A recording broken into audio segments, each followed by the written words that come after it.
Poornima Vijayashanker, the CEO and founder of BusyBee.com. And the idea of BusyBee is that it's software for small businesses.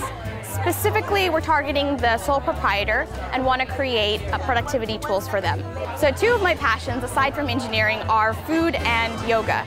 I compete in Bikram yoga, and over the past 5 years I've loved my studio and have noticed a lot of pain points in terms of how the owner runs business. Then I quickly realized a yoga studio is nothing more than a small business. So I took a small sort of niche industry and decided to blow it up more. And that's when I thought, okay, I don't just want to target yoga studios, maybe that's how I get started, but eventually I want to develop software for small businesses.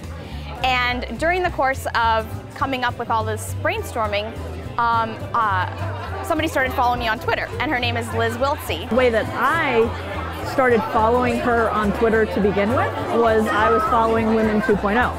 And so she had posted something about needing developers. And the style with which she wrote that post, she was like, I don't really care what you've done.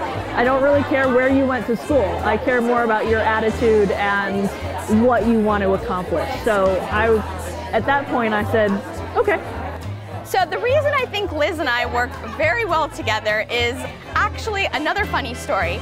On our second meeting, Liz pulled out both of our business cards.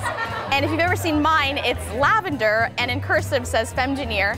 And Liz's is black and white and in capital letters says Liz Wiltsey. And so it was very obvious that, you know, one of us was a little more outspoken than the other. Together it was like we want to do something that is easy to use. There's so much software out there that many small businesses don't use because it's complicated. And it's not complicated to an engineer, but it is complicated to a lot of the target market.